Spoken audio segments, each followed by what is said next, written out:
Michael Spence is Professor of Economics at the Stern School of Business and a Nobel laureate in economics. Joins me live now from Milan. Thank you so much for speaking to us. Great to have you on the show. Before we get to the wider concerns about the recent economic data out of the US and what it means for growth, wanted to ask you about the debt deal and a very broad question. To what extent does this symbolize US economic power eroding somewhat? I don't want to get into cliches, but this idea that we may have reached the end of an era. Well, I think in some ways we are reaching the end of an era. I mean, first best outcome would have been a commitment to honor the integrity of the sovereign debt of the country and a commitment to get the fiscal situation under control in a way that supports growth. And instead, for whatever reasons, I'm no political scientist, we let those things be in question. I don't think the debt ceiling should ever have been held hostage to a complicated and divisive debate, which we have to have on the fiscal situation. So I think we are diminished and we're running risks in terms of costs of capital ratings and so on. And you phrased that really well. You said it's important to get the fiscal situation under control in a way that will support growth. I mean, how difficult is that going to be? Because there's been so much debate over the past few years about the need for fiscal consolidation in the US. Do we finally have the beginning of US austerity? Well, yes, and the risk is, this is a very hard problem, actually. There are lots of people who have very strong views on the size of government, how we should go about it, but to restore fiscal balance on a reasonable time horizon without doing it too quickly and killing off growth is a problem nobody actually knows how to solve, and we're going to have to work through it together. In this political climate, I don't know how that's going to go, but the challenge is to maintain in the government's budget the things that tend to support medium and long-term growth, so we can start to get that started, but also to generate more employment. And then do you see evidence of that within this deal? What do you think about the economic impact of the deal and how much of a drag it may be on growth? I guess what I think, Maryam, is it's an open question. There's a commission associated with this deal that has to put flesh on the bones of how we go about this. So I think we're going to have several more rounds of this as the economic data unfolds in the future. And I don't think at this stage we can know. I mean, that's probably a good thing, because, we should go into this, with our eyes open and try to work out something that's sensible. I think the main worry, the risk, is that this will be taken as a license to sort of dramatically cut government spending at a time when the economic recovery is weak and in a sense, do it too fast. But I guess the argument is that they need to do that in order to bring down the deficit, along with tax increases. I mean, both liberals and conservatives were upset about parts of the deal, but were Republicans effectively the winners in all of this? Did they come out on top because of no tax increases? Well, I suspect, again, I'm not an insider in this, but I suspect that the central portion of the Democratic Party and the leadership accepted the no tax increases as a way of resolving the debt issue, and also because they understand that withdrawing, the government spending too quickly, either by tax increases or, dramatic cuts in the deficit would run risk to growth. It's hard to overemphasize how important the growth is. I mean, a 1 or 1.5% increment in growth over a decade produces an enormous change in the fiscal picture. So I think, I'm hoping that the focus in Washington shifts around toward restoring growth and employment fairly soon, without prejudging about how to do that. But I guess that there's also an argument that the fundamental problem, or the immediate problem right now, is the size of the U.S. deficit, expected to reach, 7.5% of GDP in 2012. Do you see meaningful efforts? I'm not just talking about this deal, but more broadly, do you see meaningful effort to bring the deficit down? Is it enough to preserve the top-tier credit rating of the U.S.? I think the way to preserve the top-tier credit rating was first to get past the default and the debt ceiling issue. That seems to have been accomplished. We'll know in a few hours, but it seems very likely to pass the Senate. The remainder of the challenge is to produce a sensible, credible plan focused on restoring fiscal balance and growth. And I think the credit rating agencies and investors generally, if such a plan were produced, would react very positively, and the economy and the government's budgets would benefit from it. So the issue is to produce the plan and make a commitment to it that has some bipartisan support, and not just get the deficit down, you know, in the next 2 years. I mean, I've got to say, it's a remarkable dilemma that they're facing right now, because you still, I mean, even though the debt ceiling's been raised, you know, you've still got people saying, well, the sheer size of the U.S. debt load means that they still risk losing their AAA credit rating if we don't see some serious fiscal consolidation. On the other hand, if you look at the recent data that's been coming out, U.S. manufacturing growth so to the lowest level since 2009. How on earth are they going to balance these two things? Well, that's a $64,000 question. So, I mean, there's several balancing acts here.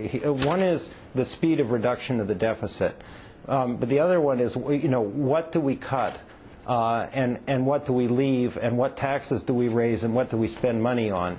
If from my point of view, because I think growth is so important in restoring, you know, balance in the economy and balance fiscally, you know, we probably should face the fact that we need to make some sacrifices and make some investments in infrastructure, education, and technology that have the potential to restart growth and make us more competitive in the tradable side of the economy.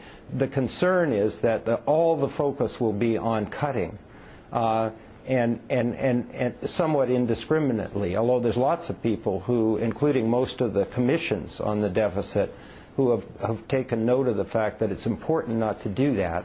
But there's a risk that will sort of restore the fiscal situation or put it on a track to be restored, but in a way that damages growth enough, either by doing it too fast or cutting out, you know, the parts that really do sort of help generate growth in the longer term.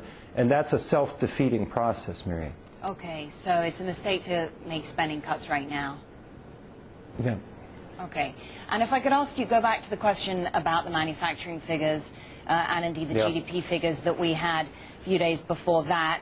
How concerned are you that this could reflect a broader slowdown in the wider economy? No, I'm very concerned. I mean, you know, the American economy has, the one way to think about it, it has two parts.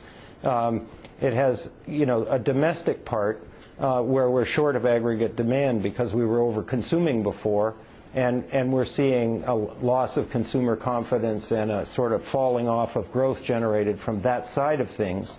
And then the part that's generating growth is the part that's exposed to the emerging market growth. And so I think what we're, and that part's working pretty well, but it's not quite big enough to save the economy. So I think what we're seeing is a stalling out of the growth that's generated from the domestic side. Okay, well, we're struggling with debt on this side of the Atlantic right here in Europe, as you well know. What worries you more right now, the U.S. or Europe? You know, that's a hard choice, and one would prefer not to have.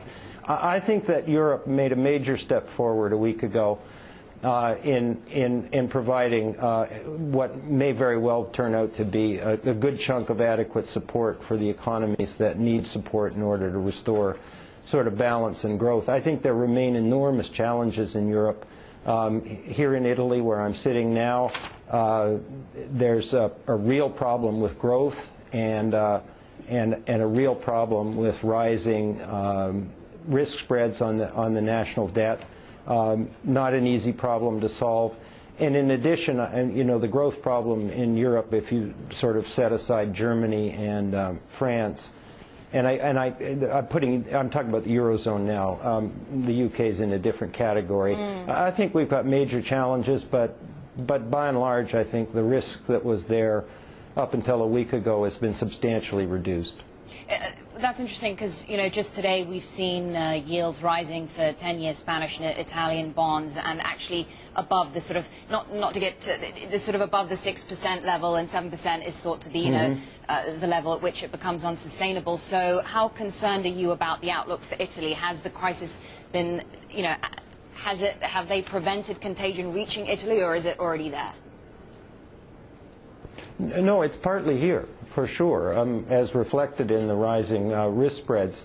No, I think what Italy needs is a political consolidation coming together around important issues that deals in some ways, like the United States, with both the structural growth issues and the fiscal situation. And I think it's fair to say that we're not there yet here in Italy. Are you confident that they will get there, that they will come up with an effective way to manage their way through their debt problems, their growth problems, before their speculative attacks really start to mount? Yeah, I think there's a good chance they will. The challenge here is that, you know, the political system is distracted and not fully focused on this. So I think if there's a risk here, it's a risk that the political system, you know, the political and policy-making system won't function well enough to get on this problem fast enough, and there'll be a loss of confidence in the ability to get that done. And I think that's reflected in some of the statements the rating agencies have made as well. I mean, they're issuing warnings all over the place, but in Italy, I think, you know, we have a government that has weakened itself by being distracted by a whole variety of issues, and so I don't think one can dismiss that as a concern. So with that in mind, what are the chances, what's the likelihood of other eurozone countries defaulting? Well, you know, I think in a number of cases, with prominently Greece and probably Portugal, absent a significant amount of help, which may now be forthcoming, the default of some sort is inevitable. So, you know, I think the track we're on is to prevent that from happening by providing adequate support. But even in these countries, you know, there's a huge challenge in terms of growth in the face of severe fiscal austerity, and they lack both inflation and devaluation as policy tools to deal with it. So, I mean, I think there's a major issue in all of the eurozone that has to do with what sets of institutions and policies are going to be needed to allow these economies to get back on their feet and start growing in a reasonable manner. Michael Spence, great to talk to you. Thank you so much for your time.